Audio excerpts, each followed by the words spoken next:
fights tirelessly to educate people. He is the vice president of research for the National Taxpayer Union Foundation. He is Demian Brady. Demian, how are you? I am great, Shaun, and thanks for those kind words about all the work that we do at NTU and NTU Foundation, and thanks for having me back on your show. You know, Demian, it's something that is so polar opposite of the spirit of the country, of the principles of the country, that we have allowed the number 2 plank of the Communist Manifesto. Truly, that's what a so-called progressive tax system is, which was always intended to put people into velvet handcuffs and to disincentivize success. And we've allowed corrupt politicians to orchestrate this scheme to really keep American citizens who are makers and good at making money, and companies that are good at making money. We allow this abuse. It's the most anti-American system I've ever I thought could ever exist in my country. Do you view it that way? We got a lot of problems we got to work out here in Washington, D.C., and we're working on it. And, one of the things we've done is try to raise awareness about these extravagant perks that former presidents get. A lot of people aren't aware of this, and the point is that all these people, they leave the White House with immense wealth. They're all millionaires. Trump is a billionaire, and they have so many opportunities to make money in the private sector, and we're providing office space and staff for them for the rest of their life. It's time to get some reforms in place to save taxpayers some money. Well, once again, Demian, right, it's one of those phony virtue shields that was ushered in because of a need when Harry S. Truman was broke after retiring. And that acorn seed became this. What's that? I'm sorry. They told us that Truman was broke at the time, but his widow's papers have become available in the recent years. And it turns out that his wealth was much more considerable than was reported at the time. So it was ushered in on the back of that, which turns out to be a lie. Another lie. And it's fascinating when you look at LBJ and the reason he called his wife Lady Bird Johnson. He hid the money he extorted and stole in her name in an LLC. And when he retired in the 60s, his estimated net worth was $24 million in the 60s, back when a dollar was a dollar. So if you inflationally adjust it, that's $250 million now, and another suck-on that never really worked outside of government. And that's really the story we have. The Clintons are an incredible example of the kind of profiteering and corruption that exists in government. And I'm wondering, you must be getting pushback. You're in Washington, D.C., telling them it's time we end all this after you just had an asset with dementia retire. And in the 80s, he was buying DuPont mansions. We don't even know what his net worth is, do we? Well, it's been reported at $10 million, but that was before the recent announcement of his deal for a memoir, which I believe is also worth $10 million with a nice advance. And so Joe Biden collects a presidential pension, which is equal to the salary of a cabinet official. So that's $230,000. And then he also gets a congressional pension for all of his time in the Senate, including serving as vice president. So between those two pensions combined, he gets paid more in pensions than the president gets in his $400,000 salary. Well, and the side benefit is they get all the other benefits. They have slaves that used to be Secret Service agents, and they have teams of them. What is the average count of a retired president, the amount of Secret Service agents, their salaries and pensions? I mean, when you really pan back, it's tens of millions a year, isn't it? That I really have no idea because all that information is not available. Looking at the pensions and perks that they get, it's about $5 million a year for all the former presidents, but that includes any of the security costs. Wow. That seems light to me. And when you look at Jimmy Carter, he made George Burns look young. He lived for how many fracking years? And do we know what the bill is for Jimmy Carter? Arguably the worst up until Joe Biden. I mean, he was retired since 80, and he lived until what, last Tuesday? It's amazing when you add up the cost of these guys. At one time, we had how many presidents alive? When George Bush Sr., Jimmy Carter? It might have been up to 6 or so, or maybe a little bit more than that. That was a pretty unusual point in history. So now in Illinois, in Chirac and Illinoisistan, we have these professional career politicians that hold multiple positions, and they retire from state senator, and they do this, and then they get that. and you have the double dippers or triple dippers. Has there ever been, I'm curious to know this, has there ever been a study on Democrat states versus non-Democrat states and the cost of politicians' pensions? I think that would be a staggering example of the difference in corrupt states versus non-corrupt. Have you ever looked at the states by state as the Democrats run fiefdoms instead of states? Yeah, I'm trying to think of somebody who might have done that. Most of the work I do is at the national level. I have to look around. I can't think of anybody off the top of my head who's done that deep dive. You know, Demian, when Maybe you look Open the Books. I don't know if you're familiar with Open the Books. They used to be based out of Chicago. Adam Andruski passed away Yes. last year, and they did a lot of good work at state and federal level in tracking data like that.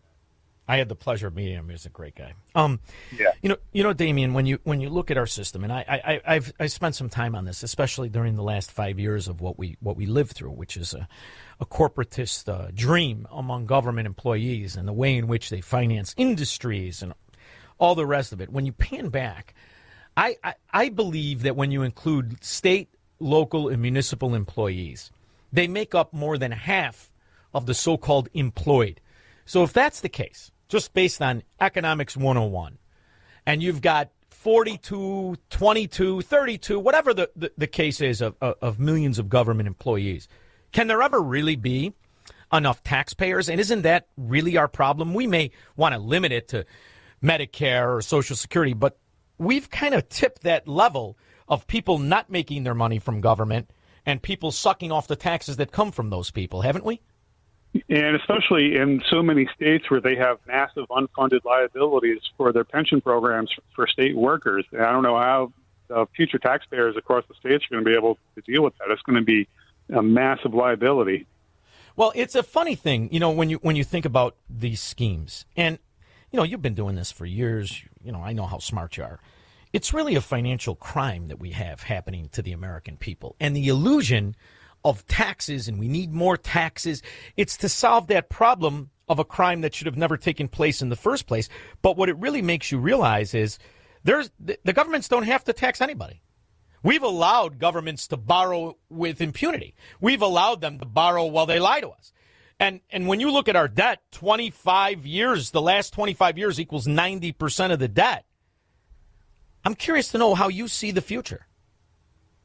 It's I'm very troubled, very concerned about it. We're just kicking the can down the road on so many things. So we just passed the tax reform bill that will let a lot of people keep more of what they earn. So now the number one priority in Washington, D.C. has to be on tackling the $37 trillion national debt. And one way of doing that is to rein in these ridiculous perks for former presidents who are all millionaires. You know, save a little bit of money, and that's just one program among many that Congress needs to take a look at, pare back, and provide relief for taxpayers. Well, I mean, this whole notion, either that or please, for the love of God, you lose the word servant, public servant, because it's been decades since they were anything other than oligarchs, and they build themselves to be oligarchs. But you have a president who donates his salary. He's always donated his salary. He donated his salary in the first time. He's donating it right now. He paid the $200 million for the ballroom out of his own pocket.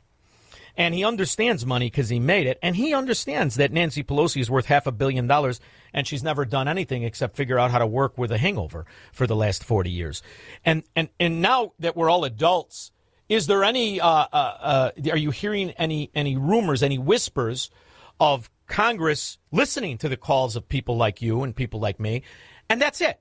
The minute you're done, the party's over. Congressmen, senators, and presidents, vice presidents, and all of it. Because you have 535 kings among us that can inside trade. They've got congressmen that trade more than guys on Wall Street. Is there a bill floating around? Is there a rustle of what you're advocating for and this nonsense financial crime to stop?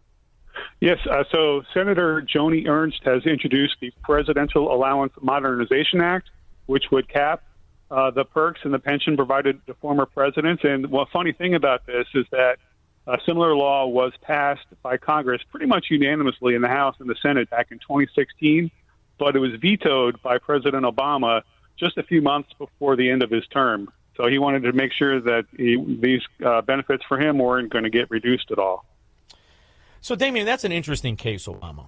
That's an interesting case because it's well known that Barack Obama was busted when he was a state senator. Couldn't make his car payment.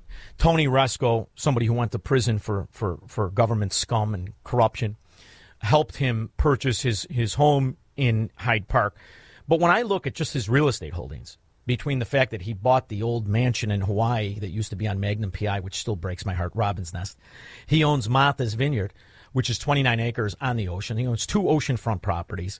He's got the house in Hyde Park. He's got a $8.5 to $10 million mansion in Washington, D.C. What is the tax dollars that Barack Obama has paid since he has bought $85 million worth of real estate? That's a good question. I'm not sure about that. I don't know if he's publicly disclosed that at all. Well, that's okay. He didn't disclose that a greasy slime ball named Tony Resco. And do you know who brokered the deal from, the real estate broker? Was Rod Blagojevich's wife on that deal. So, Damian, when you look at this and you realize the level of just kind of gangster government corruption that was exported out of Chicago and normalized in Washington, D.C., do the people know that rare few of us who make our money honestly and live on 50% of it, that we're getting real disgusted with it? I hope so. Last year we were able to get the No Corruption Act passed into law, which helped close a loophole that would let corrupt members of Congress continue to get their president or their congressional pension even if they're in jail. So we're able to get some really good reforms done, and I think if this bill was taken up in the House and Senate, President Trump has several reasons to get this into law. Yeah, I don't like the name of it, though. You know why, Damian? It has no teeth on it. You should have named it the Mussolini Lamppost Act. Where do people go to keep an eye on Demian Brady? You can check out me and my colleagues at NTU.org. You tell you and all of your colleagues that I and all of my audience truly appreciate you because we are the decent among the indecent. And that's who you're fighting for, Damian. Never, never, ever forget that. Thank you for everything you do. I appreciate that, and thank you very much for having me on and for your kind words about all the work that me and my colleagues do.